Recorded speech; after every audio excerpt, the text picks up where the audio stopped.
Ay, perdón, ya me equivoqué. Pues empezamos aquí, ahora sí.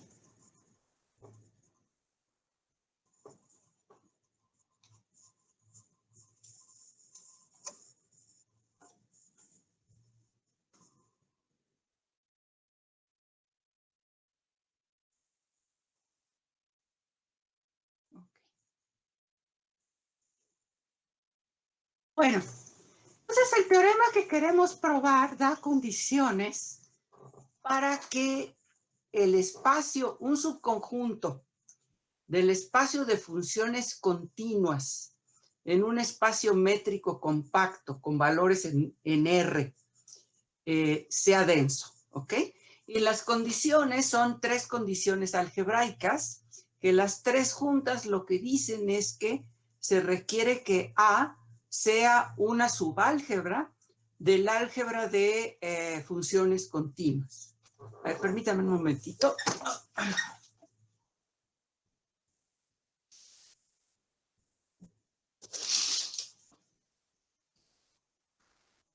Listo. Entonces, y la última propiedad, lo que le pide a A es que la A separe puntos. Es decir, que si tengo dos puntos distintos, x1 y x2 en K, entonces hay una función en A, en el conjunto A, con la propiedad de que toma valores distintos en esos dos puntos en particular. ¿Ok?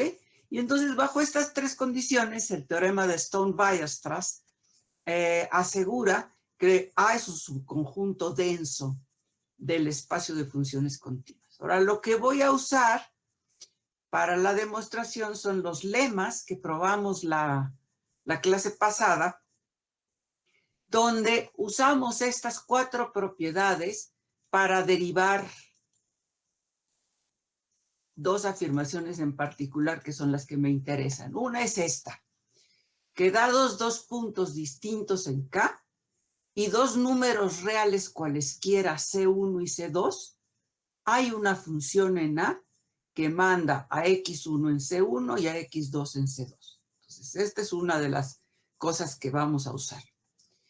Y luego probamos otros dos lemas, el lema 2 y el lema 3, los usamos en realidad para probar el lema 4. Y lo que voy a usar en el teorema de Stone-Weierstrass es este lema 4, que dice que si tengo dos funciones en la cerradura de A, entonces el mínimo y el máximo pertenecen a la cerradura de A. ¿Ok? Entonces estos son los lemas que voy a utilizar. Y bueno, va la demostración. Entonces, ¿qué es lo que quiero probar? Lo que quiero probar es que cualquier función continua en K con valores en R, o sea, cualquier función que pertenece a este espacio, está en la cerradura de A. ¿Ok? Que A sea denso aquí quiere decir que este espacio coincide con la cerradura de A. Entonces quiero probar que cualquier función aquí pertenece a la cerradura de A. Entonces lo que voy a hacer es dar una función en este espacio, una épsilon positiva, y bueno, lo que quiero probar es que la bola de radio épsilon con centro en F intersecta la cerradura de A. ¿Ok? Bueno, entonces primero vamos a hacer lo siguiente. Para cualquier par de puntos X y Y en K, por el lema 1 existe una función que la voy a denotar phi sub XY en A, con la propiedad de que en X vale f de X y en Y vale f de Y. Es decir, el papel de la C1 y la C2 lo van a jugar en este caso f de X y f de Y. ¿Sí? Entonces fijo dos puntos. Una vez que fijé esos dos puntos, existe una función y esa función manda al primer punto en f de X y al segundo punto en f de Y. ¿Okay? Ahora lo que voy a hacer es voy a fijar la X. La X la voy a dejar fija y voy a pensar en esta función como función de Y, es decir, en la diferencia phi sub XY menos F como función de Y. Ahora, phi sub XY menos F, quedamos que estas dos funciones coinciden en Y, luego entonces esta diferencia evaluada en Y, pues vale 0, ¿ok? Entonces, es una función continua que en Y vale 0, luego entonces hay una vecindad de Y, hay una bolita con centro en Y, donde para todos los puntos en esa bolita, esta función diferencia toma valores menores que epsilon, ¿ok? Entonces, eso es lo que estamos afirmando aquí, que para cada Y existe una delta Y positiva con la propiedad de que el valor absoluto de phi sub xy en z menos f de z es menor que epsilon si z dista de Y menos que delta Y. ¿Ok? Pero como hay una bola de estas para cada Y en K, pues estas bolas forman una cubierta abierta de K. Y como K estamos suponiendo que es compacto, entonces esta cubierta abierta contiene una subcubierta finita. Es decir, existen Y1 hasta Ym en K con la propiedad de que K está contenido en la unión de las bolas con centros en Y y radios delta Y. ¿Ok? Ahora, para cada Y entonces tengo una de estas funciones, la phi xy. Pues ahora voy a llamarle phi x al máximo de phi xy1 hasta phi xym. ¿Qué puedo yo decir respecto a este máximo? Bueno, yo sé que el máximo de funciones que pertenecen a la cerradura de A, ¿ok? Pues pertenece a la cerradura de A. Entonces, esta función, phi sub x, pertenece a la cerradura de A. ¿Qué otra cosa puedo decir de ella? Pues como todas las funciones phi xy, cuando las evalúo en x, valen lo mismo, valen f de x, pues el máximo también va a valer f de x. Entonces, phi sub x de x vale f de x. ¿Y qué otra cosa tengo? Bueno, lo que tengo es que phi xy de z menos f de z es mayor que menos epsilon, en particular, ¿verdad? Porque vale esta desigualdad que tengo aquí. ¿Para quiénes? Pues para todas las zetas que viven en la bola con centro en Y y radio delta Y. Bueno, ahora me voy a tomar una z cualquiera en K. Si yo me tomo una z cualquiera en K, Una pregunta, maestra, perdón. ¿Por qué dijimos que phi de x evaluada en x era f de x? así la elegimos. Por el lema 1 podemos elegir una función que tenga esta propiedad. Ok. ¿Sí? Aquí estoy usando el lema 1 que me dice, dados dos puntos cualesquiera en K y dos valores, C1, que es f de x, y C2, que es f de y, existe una función en A tal que en x vale C1 y en y vale C2. ¿Ok? Entonces aquí estoy en el tercer renglón, lo que estoy usando es el lema 1, ¿de acuerdo? Ok. Bueno, entonces me regreso aquí abajo. Entonces lo que tengo yo es que esta desigualdad vale si z pertenece a esta bola. Ahora me tomo cualquier z en K. Entonces si z está en K, como K está contenida en esta unión finita de bolas, pues la z está en alguna de estas bolas. Digamos que está en la bola con centro en Y y radio delta Y. Entonces, para esa z vale esta desigualdad. Pero ahora, phi de x es el máximo de todas. Entonces, phi de z menos f de z es mayor o igual que phi de x y1z menos f de z. En conclusión, para toda z en K, vale esta desigualdad que tengo escrita en el último renglón. ¿De acuerdo? Bueno, pero además, la x que estoy eligiendo aquí es arbitraria. Esto lo he probado entonces para toda x, entonces lo que concluyo es que phi sub x de z menos f de z es mayor que menos epsilon para toda z en K y para toda x en K. ¿Ok? Entonces acuérdense de esa desigualdad La voy a usar en la siguiente página. Ahí ya se las recordaré, pero esta es la desigualdad que finalmente voy a utilizar. Ok, pues. Entonces, otra vez, tengo que esta phi sub x de x vale f de x por lo que dijimos antes. Phi sub x menos f es continua.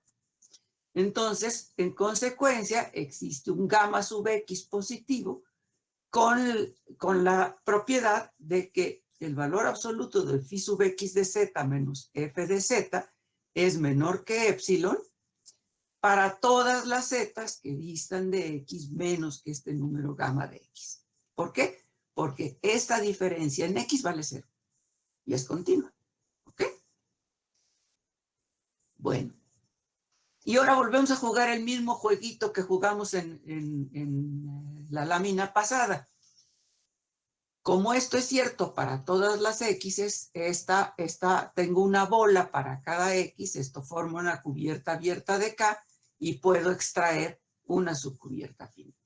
Es decir, existen x1 hasta xn en K, de tal manera que K está contenido en la unión de este número finito de bolas. ¿Ok? ¿Por qué? Porque K es compacto.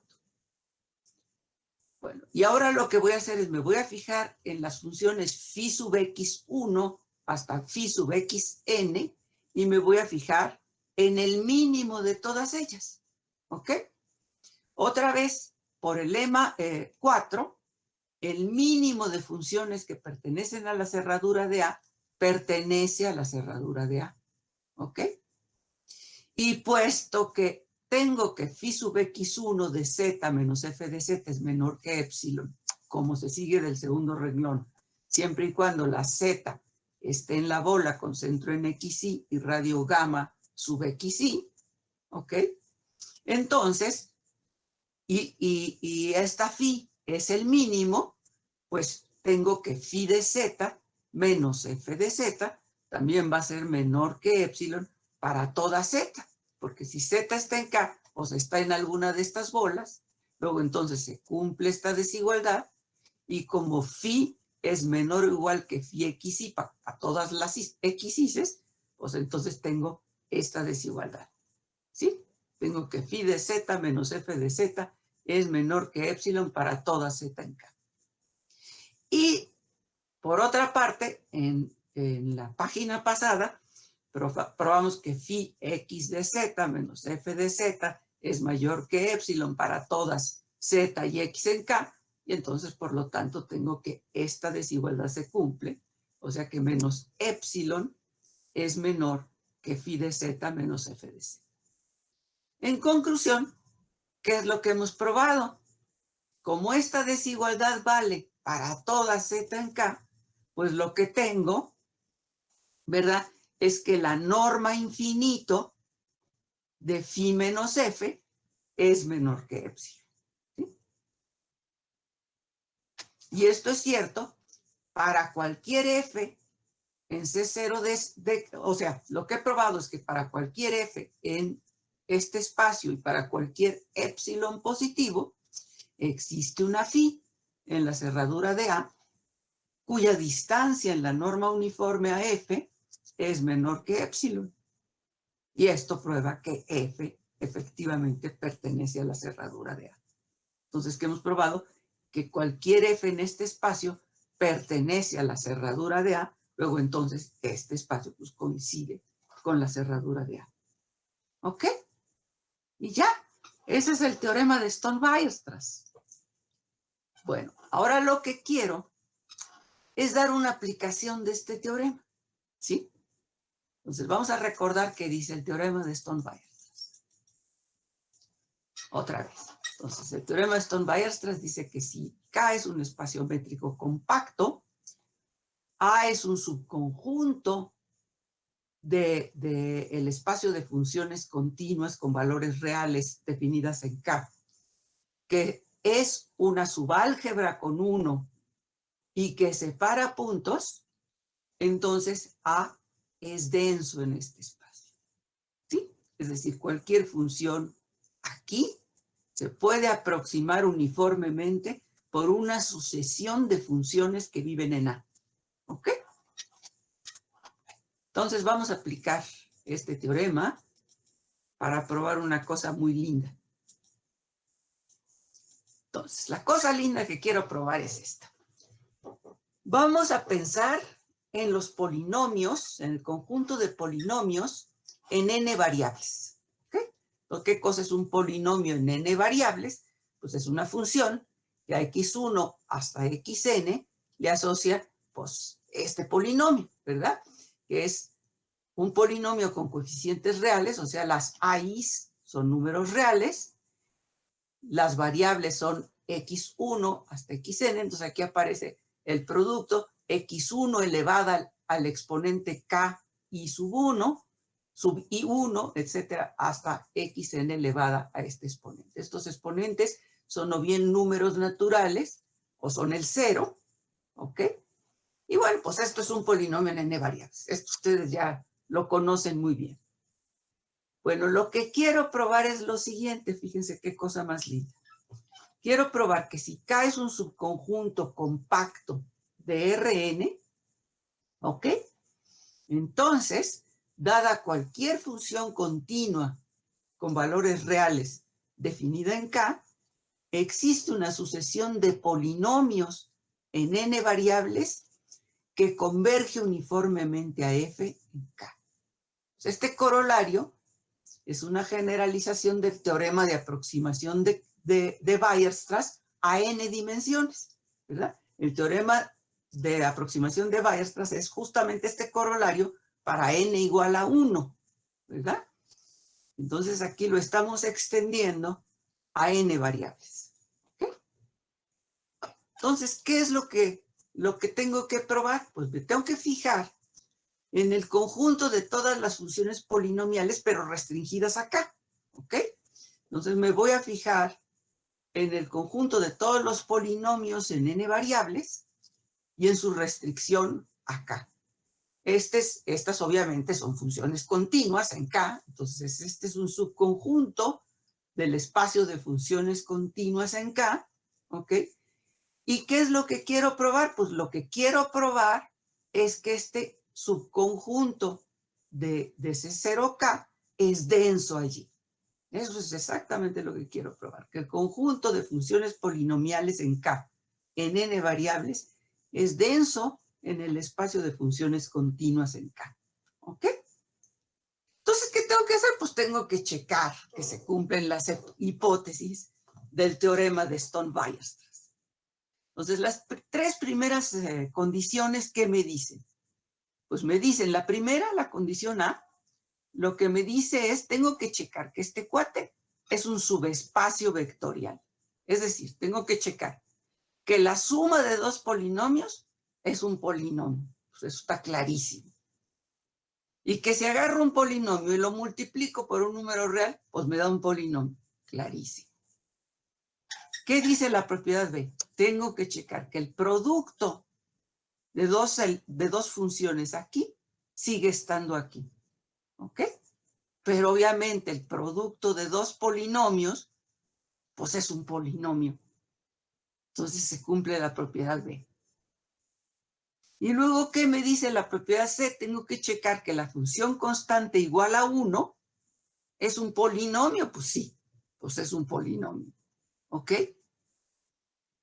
Entonces ya nomás me falta probar que este conjunto separa puntos. ¿Ok? Bueno, entonces me voy a tomar dos puntos distintos en K. Me agarro un punto eta de coordenada, xi, de coordenadas xi1 hasta xin, y eta de coordenadas eta1 hasta eta n en K, que sean distintos. ¿Qué quiere decir que sean distintos? Pues que al menos una de sus coordenadas es distinta, ¿verdad? Digamos que la iésima coordenada de estos puntos es distinta.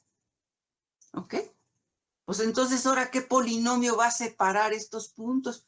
Pues me tomo el polinomio que lo voy a llamar P sub i, que es el polinomio que a x1 hasta xn lo manda en xi. ¿Ok? Entonces, si evalúo este polinomio en xi, ¿qué me da? Pues me da xi. Y si lo evalúo en eta, ¿qué me da? Me da eta i. Y estos dos son distintos porque pues, es justo lo que estoy suponiendo. Entonces, efectivamente, ¿verdad? El conjunto de polinomios en n variables separa puntos. ¿Ok? Y entonces, ¿qué me dice el teorema de Stone-Weierstrass? Me dice que la cerradura de este conjunto, pues es todo el espacio de funciones continuas. Es decir, que cualquier función, para cualquier función continua en K, existe una sucesión de polinomios que converge uniformemente a dicha función. Chan, chan. Digo, ¿a poco no está lindo?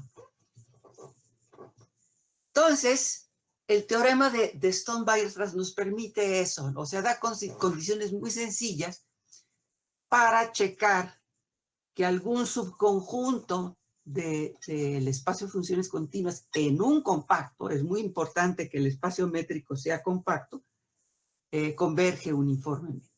¿Ok? Bueno, quiero ahora recapitular en lo que hemos aprendido hasta ahorita, ¿verdad?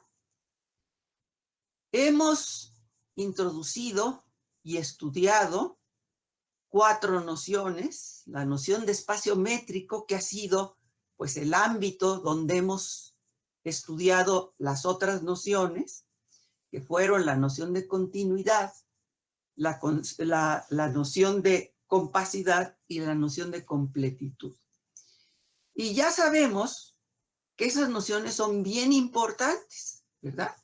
Tan importantes que nos permiten pues, probar un teorema como este. Aquí está la continuidad metida, aquí está la compacidad metida, ¿ok? Vimos 3 teoremas bien importantes, bueno, varios resultados importantes, pero particularmente 3 teoremas muy importantes, que fueron el teorema de punto fijo, ¿ok? El teorema de Arcelà-Ascoli y este teorema de Stone-Weierstrass, ¿ok? Y eso es básicamente lo que hemos visto hasta ahorita, ¿no? Y en esos 3 resultados bien importantes que vimos, pues la completitud, la compacidad y la continuidad juegan un papel fundamental. ¿Okay? Ahora vamos a pasar a otro asunto. ¿Ok? Entonces, déjenme.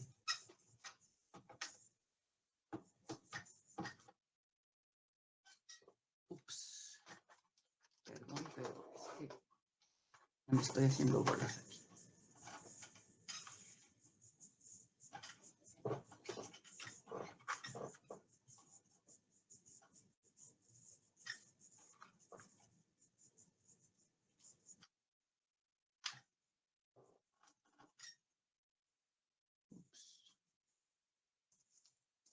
No sé qué está pasando. A ver, permítanme un momento.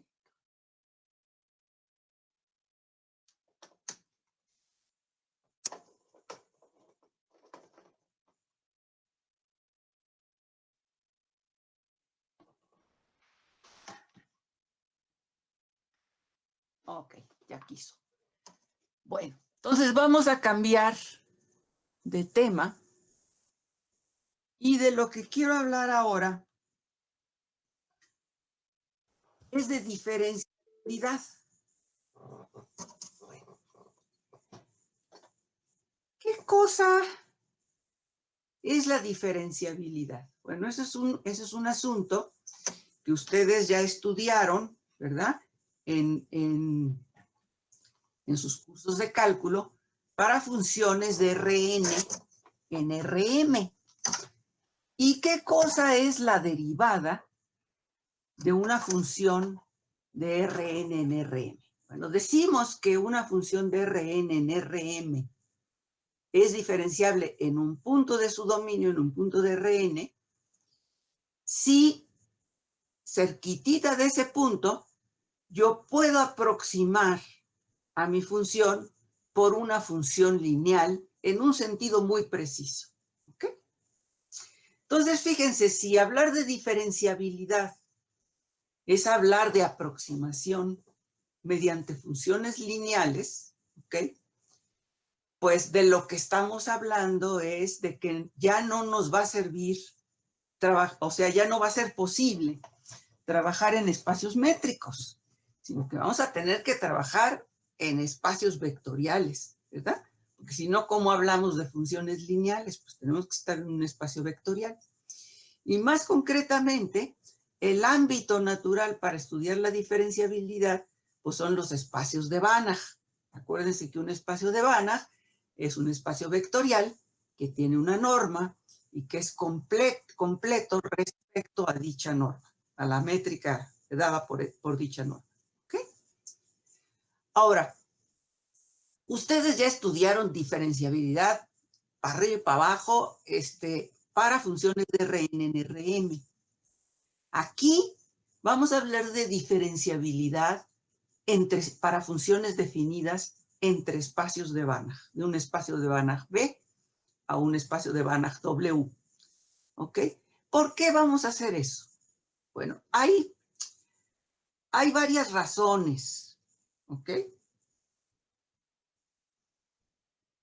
Una razón es que cuando nosotros estudiamos diferenciabilidad en espacios euclidianos, hay cosas que no vemos, hay cosas que se nos escapan.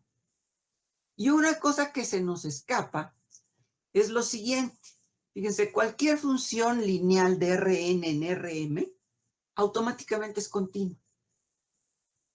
Y para muchas propiedades que uno demuestra de la derivada en ese contexto, uno está usando que la derivada es una función continua, pero esa continuidad está como escondida. Entonces no se ve de manera explícita. En cambio, cuando estamos en espacios de Banach, no es cierto que cualquier función lineal sea continua, ¿verdad? Un ejemplo que ya conocemos muy bien es la función identidad del espacio de funciones continuas del intervalo AB con la norma 1 en el espacio de funciones continuas en el intervalo AB con la norma infinito, esa no es continua. Y es la identidad, o sea, más lineal que eso, pues no hay, ¿verdad? Entonces, aquí cuando hablemos de derivada, no vamos a decir es la función lineal que mejor aproxima localmente, sino la derivada en un punto va a ser la función lineal y continua que mejor aproxima mi función. Y vamos a ver que eso de pedirle y continua es fundamental. O sea, que sin esa continuidad no podemos probar muchas de las propiedades importantes que queremos que tenga la derivada. Entonces, eso lo vamos a ir viendo. Otra razón para hablar de diferenciabilidad en este contexto es que cuando hablamos de derivadas de orden superior, de la segunda derivada, la tercera derivada, etcétera, esa noción resulta bien natural cuando uno plantea la diferenciabilidad en el contexto de los espacios de Banach. Y eso también lo vamos a ver a lo largo de esta discusión. Pero el motivo más importante para estudiar diferenciabilidad en espacios de Banach son las aplicaciones, ¿ok? Entonces, el asunto es el siguiente. Aquí hemos visto algunas aplicaciones del análisis, ¿verdad?, a la existencia de soluciones de ecuaciones diferenciales y de ecuaciones integrales, donde básicamente estamos hablando siempre de la integral o de la primera derivada. Y hay muchos problemas, sobre todo en ecuaciones en derivadas parciales, que esos son más complicados, y sobre todo aquellos que son no lineales. Entonces, para problemas no lineales en ecuaciones que se expresan como una ecuación en derivadas parciales, muchos de esos problemas tienen lo que se llama una expresión variacional. Eso quiere decir que sus soluciones van a ser puntos críticos de una función diferenciable.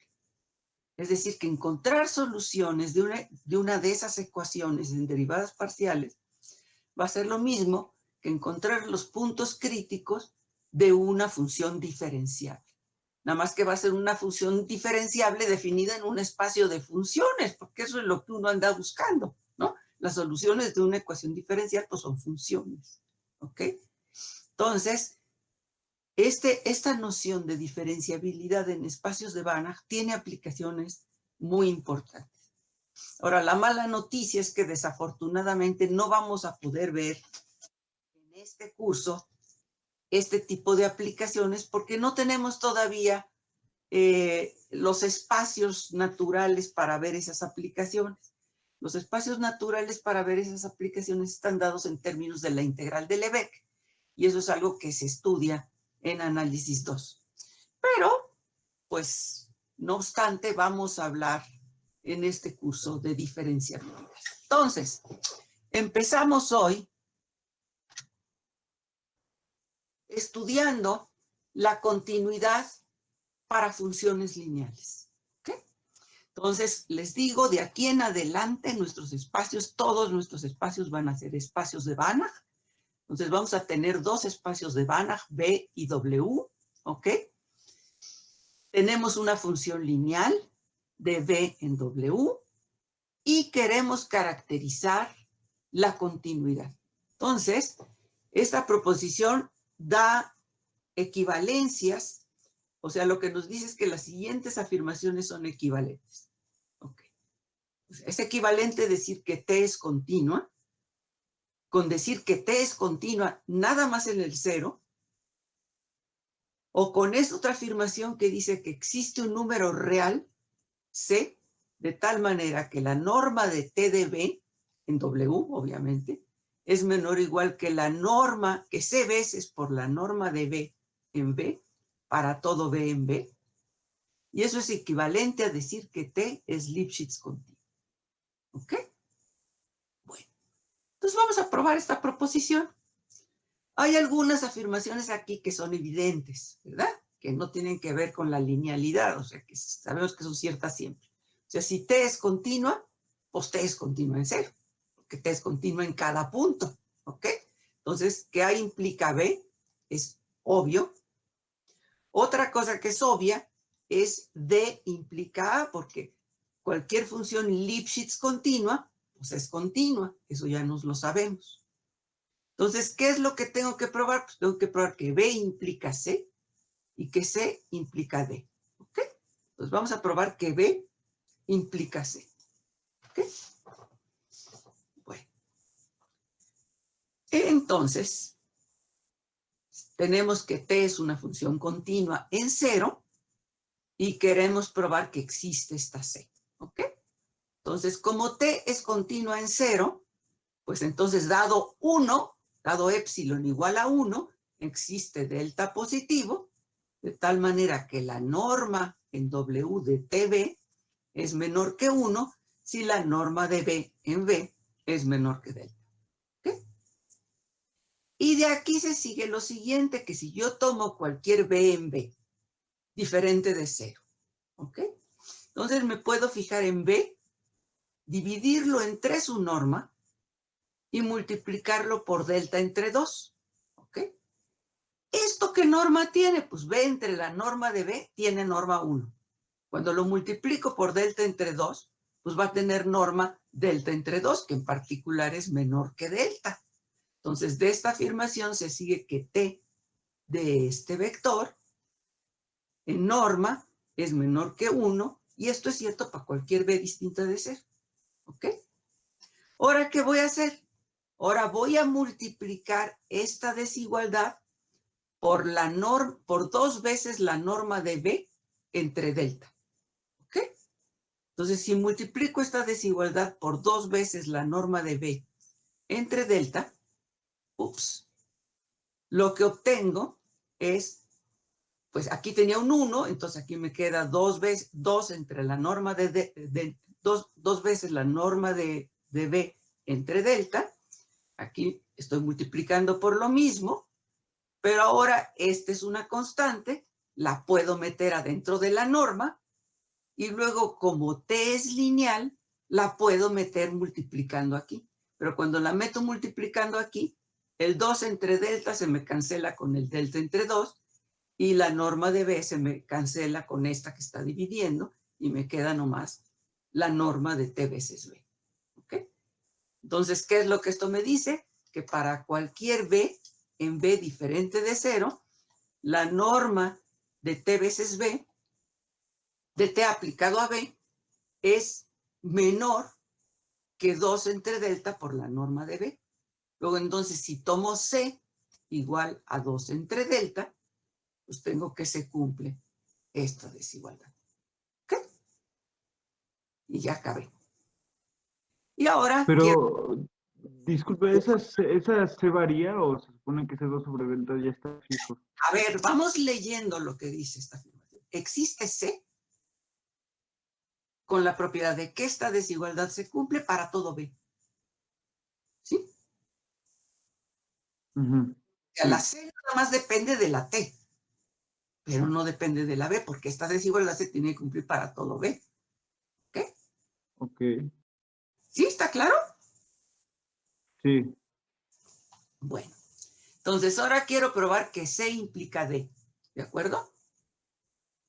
Bueno, pero entonces, ¿qué dice C? C lo que dice es que hay un número C positivo con la propiedad de que esta desigualdad se cumple para todo B. ¿Ok? Y ahora, ¿qué es lo que quiero ver? Lo que quiero ver es que T es Lipschitz continuo. Ahora, como T es lineal, yo tengo que T de B1 menos T de B2 es igual a T de B1 menos B2. ¿Ok? Porque T es lineal. ¿Ok? Entonces, la norma de T de B1 menos T de B2 es igual a la norma de T de B1 menos B2. Aplico esta desigualdad con B igual a B1 menos B2 y lo que tengo es esto. Y esto justo lo que me dice es que T es una función Lipschitz continua donde la constante de Lipschitz es esta C. ¿Ok? Bueno, entonces, observaciones. La primera observación es la que les decía yo hace un rato. Cuando estoy en espacios de Banach en general, en espacios de dimensión infinita, no cualquier función lineal es continua. Aquí hay un ejemplo de una función que es clarísimamente lineal porque es la identidad, pero que sabemos que no es continua. ¿Ok?